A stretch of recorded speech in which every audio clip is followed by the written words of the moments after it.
Hey there, so we're going to go ahead and go over some things that are standard equipment on a tractor. We're also going to go over really quickly some things that are semi-standard and some things that are maybe surprising that they're not standard. So stick around, check it out, and hopefully it's a good tool for you to use when you're doing some online shopping or shopping with me or shopping with anybody else. So very important for new tractor owners to know and kind of understand what they're getting into. So there's certain things that are going to be included no matter what tractor it is that you're buying or shopping for, and there's going to be certain things that probably most will have, and there's going to be certain things that are completely optional and they may or may not be included on the machine you're looking at. So I did do a previous video on what's not standard. So, and I go into quite a bit of depth there on the things that probably a lot of folks think are included and they really are not. So you got to make sure you're doing your homework there.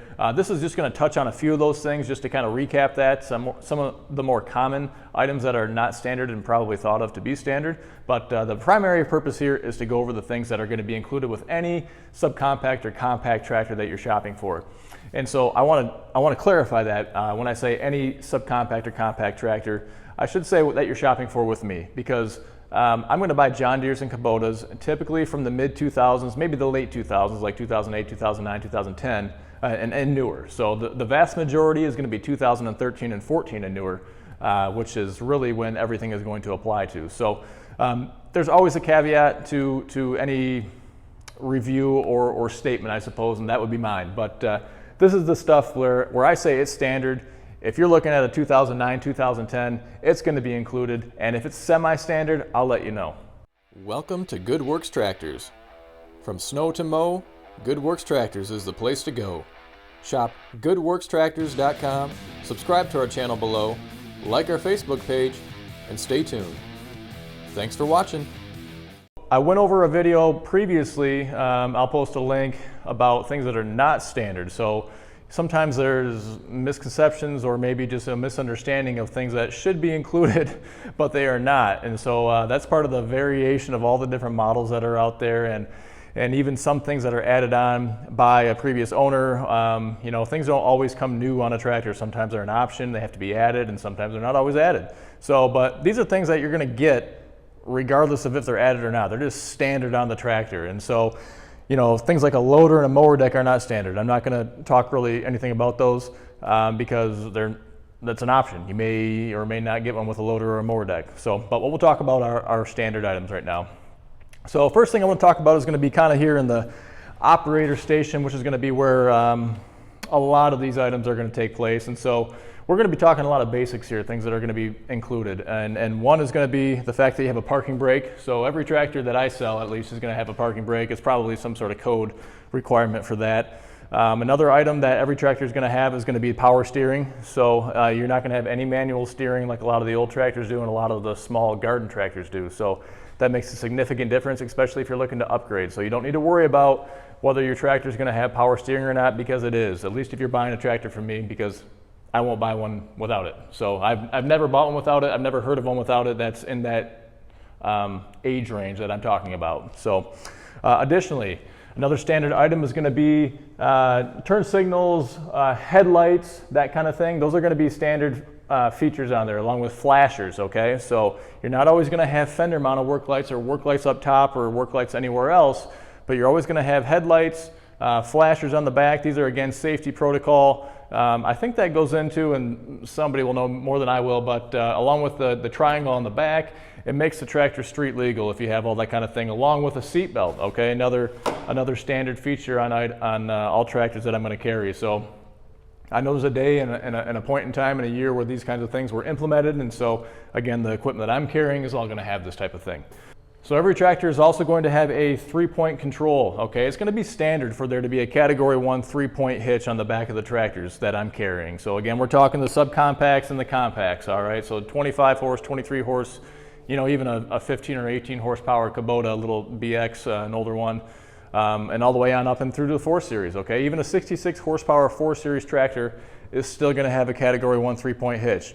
Coupled with that is going to be a 540 RPM rear PTO. So if you're shopping for implements, that kind of thing, all you got to do is keep in mind that you need to have Category 1. It's going to be the most common thing that you see out there in 540 RPM rear PTO. Again, don't always double check, but more than likely that's what you're going to be looking for.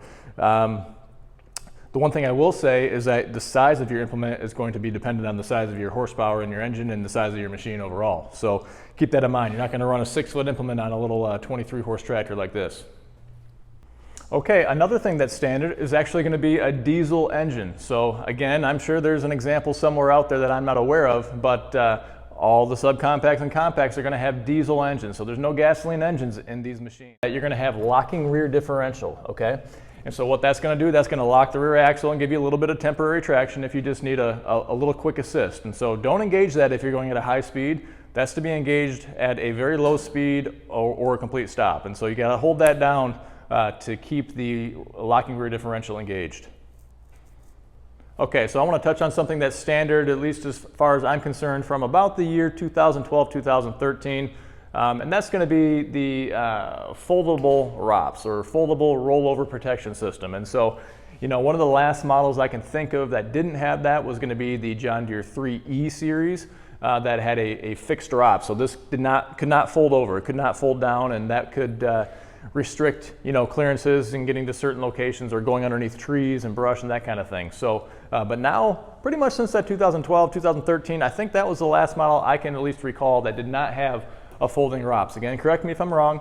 I know some older models did, like the John Deere 2305 was one of the last subcompact I can think of that had a fixed ROPS on it. And then there was some Kubotas, like the B7800, I think there was some variations there, and there's probably some others. But anyway, they started phasing out in the late 2000s and the very early, you know, 2010s, that era there. So consider that standard equipment anymore.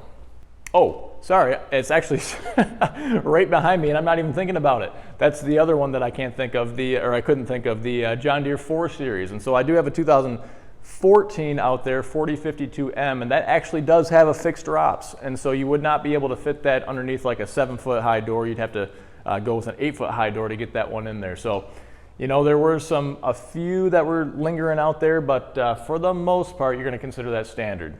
Another thing that is standard equipment is a tractor seat, okay? However, all tractor seats are not created equally. So this is a very basic seat, very minimal suspension on here, no armrests of any kind. It's a little bit thinner pad. There's thicker pads that are out there on some of the other tractors. So obviously a tractor seat is included. You got to drive and ride around and sit somewhere on it all the time, but there's a lot of different tractor seats out there. Some are air ride suspension, that kind of thing too. So a lot of different ways they can be configured. A lot of folks will actually upgrade their seats after the fact with aftermarket solutions and that kind of thing. But keep that in mind. You know, the type of seat that's on your tractor could vary, although you're always going to get a seat.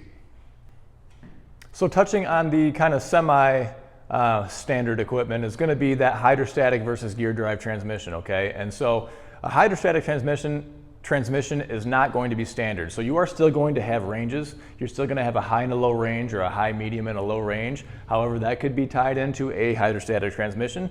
It could be tied into a gear drive transmission, or even a power reverser type of transmission. So don't think that the hydrostatic transmission is standard. What I always kind of do when I'm having dealers that are sending me pictures, so you folks that are shopping online, sometimes they'll say HST or HSD on one of the fenders here. The Kubotas do that a lot. On the John Deeres, if they're a gear drive, and same thing on the Kubotas, you're going to see a big handle right here that's controlling the gears, where you can change and shift gears right here. On a power reverser, whether it's a Kubota or a John Deere, you're going to have a lever on this side of the console where you can slap it forward or backwards to change your direction of travel, forwards or reverse. And so kind of keep that in mind. And then the other way that I kind of visually just check in, and it's always good because you can read a description of a listing, or they can tell you one thing, but you want to double check and do your homework. And so down on the bottom side over here, you're going to have two pedals. You know, for the John Deeres, you're going to have a forward pedal and reverse pedal side by side. You should be able to see those.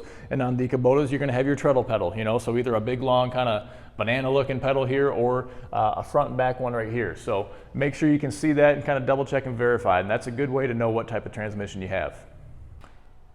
Another item that is sort of standard, sort of not standard, is going to be four-wheel drive. And so I say that because the 1 Series and I think the 2 Series, I'm thinking maybe there might be a Kubota model that could be 2-wheel drive in the 2 Series. I can't really think of one right now though, but all this newer stuff is going to be 4-wheel drive. For the most part, I can't think, I've never had a 1 or 2 series that have been two-wheel drive. I know some of the older stuff is, but I'm talking again this newer era of equipment. Now I know when you get to like the 3 series, certainly, you know, like the Kubota L series can definitely come in a 2-range or a two-wheel drive variant, so they're not always going to be a 4-wheel drive. And Kubota signifies that, I believe, with the letter F at the end of the model number. And so that's typically fairly easy to see online in pictures, to visually see, because the front tires are going to be kind of those small, narrow, you know, tires that don't really have any tread or anything else on them. So, but keep that in mind. 1, 2 series, BX, B series are going to be 4-wheel drive. There's a chance you may be looking at a 2-wheel drive if you're looking at a 3 or 4 series or an L or a Grand L, that kind of thing. Well, I hold that back on Grand L. I don't know if there's any 2-wheel drive in the Grand L, but at least the L series. So kind of that standard, semi-standard, it's confusing. I'm just trying to help out and kind of point out the variances. Okay, so now let's talk about some surprises, some things that you would think are standard but aren't really quick, okay? And so again, we're pretending this tractor doesn't have a loader on it, it doesn't have a mower deck, all right? So this is just a refresher. It kind of ties into that not standard video that I did a while back, but just want to point it out here in case you don't catch that one. So a loader joystick is almost standard, but it's not. There are going to be models of tractor out there that do not have a loader on it, or a loader joystick on it. They're not pre-plumbed. Okay, there's going to be some basic John Deere series that do not have that on there, that they're only going to have the joystick. If you get the loader, it's mounted on there. I can think of the Kubota BX series as well. So if you only get it with a mower deck, for instance, lots of times it's an option. You don't have to get the loader joystick and everything else on there. So don't think that's standard all the time. Additionally, mid-PTO is not standard, okay? There's some tractors that you simply can't get it on.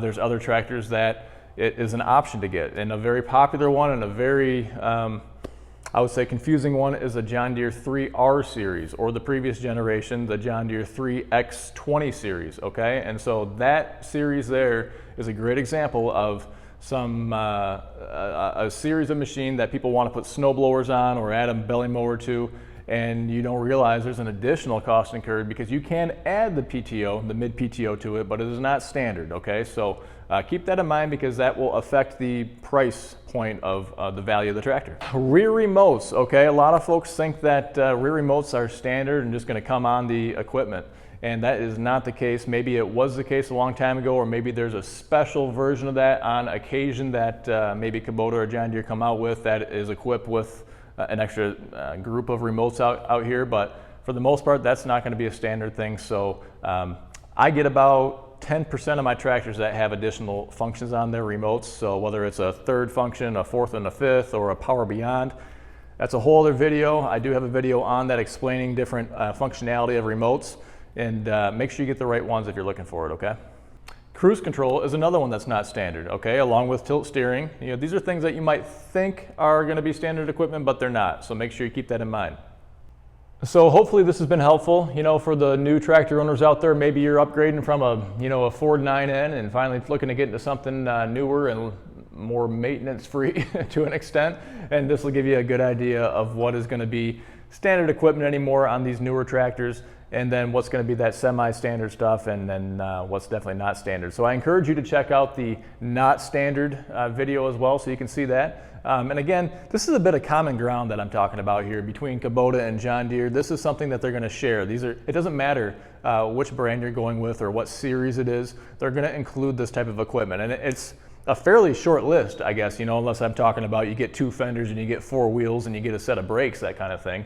But I'm just talking about those additional features that you can't just stand back here and look at the tractor and say, oh, it's included. You got to get up there and kind of look around and see what all the controls and the levers are about, and that gives you a good feel of what the machine is going to do. And so these are the things that no matter what machine you're getting into, they're going to have it on there. And then beyond that, you got to do a little bit more homework and see, you know, if it's going to have that item like cruise control if you're really looking for that, or tilt steering, or a suspension seat, that kind of thing as well. So that's what you got to look at and help make your determination.